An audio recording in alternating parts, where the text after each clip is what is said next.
Bonjour, qu'est-ce que le temps passe vite? Nous sommes déjà à la leçon 4 et dans quelques jours tu vas avoir la dernière réunion avec le groupe qui suit Fondation avec toi. Comme tu le sais, le parcours Fondation t'a donné 5 semaines pour étudier et vivre ce que nous appelons l'Église à deux. Alors comment ça s'est passé ton expérience à deux? Est-ce que tu as appris des choses?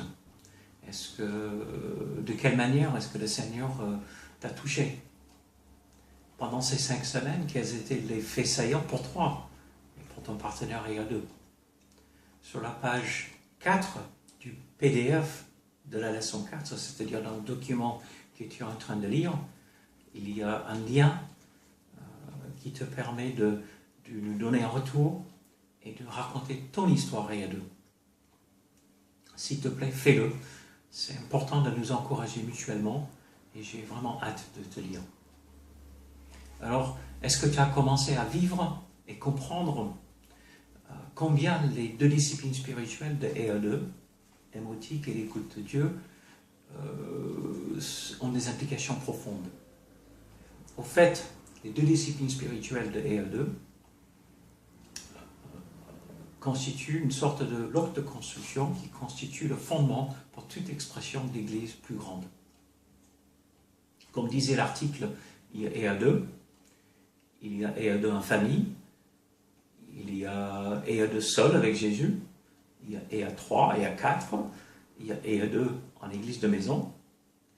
Et oui, tu peux même commencer une église avec seulement 2 personnes. C'est simple. Pourquoi compliquer les choses? Tu démarres et tu écoutes Dieu pour la suite. Prochaines étapes, on commence, c'est normalement prévu d'être l'étape suivante après Fondation. Fondation met l'accent sur comment conduire des réunions de groupe église de maison. On commence par plus loin pour rendre abordable l'évangélisation et la création de groupes église de maison. Je t'encourage de demander à Dieu s'il souhaite que tu prennes la formation Commence pour t'aider à lancer et créer des groupes église de maison. C'est la France est bourrée de non-pratiquants. Tu le sais très bien, c'est 95% de la population en France, 95% de la population en France qui ne va pas à l'église. Et il y a maintes choses que chacun de nous peut faire pour témoigner et créer des groupes églises de maison parmi les non-pratiquants. Et c'est ça l'essentiel.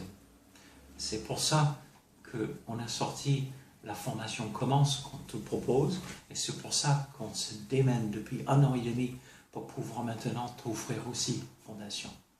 Il faut annoncer l'évangile et démarrer des groupes églises de maison parmi les non-pratiquants. Oui, si Dieu te dit de le faire, nous aimerions que tu prennes le parcours en Commence comme prochaine étape. Oui, si Dieu te dit de le faire, nous aimerions que tu animes ton prochain cours Fondation avec des personnes dans ta sphère d'influence comme prochaine étape. Ces choses sont bien, mais l'essentiel, c'est d'écouter Dieu et faire ce qu'il te dit de faire. Les derniers mots de Jésus nous disent « Allez, proclamer l'évangile et faire des disciples ». Avec ceci en tête, avec ces mots importants de Jésus en tête, pour conclure, je t'exhorte et je t'encourage. En France, beaucoup de villes, de villages et de quartiers n'ont pas ou très peu de témoignages chrétiens. Et les groupes et églises de maison représentent une excellente solution pour combler cette lacune. Il y a tout un mouvement de groupes et églises de maison qui existe déjà en France et qui prend de plus en plus d'ampleur. Et toi, tu sais comment écouter Dieu et comment commencer une église avec seulement 2 personnes. Après ce cours, n'attends pas, lance-toi, annonce l'évangile et démarre les groupes et églises de maison. Les groupes et églises de maison marchent en France. Elles marchent très bien. Et Dieu se sert de gens ordinaires pour faire cela. Démarre et écoute Dieu pour la suite. Travaillons à plein cœur, la main avec Dieu, pour l'avancement de l'évangile dans notre pays. À très bientôt, j'ai hâte de te lire.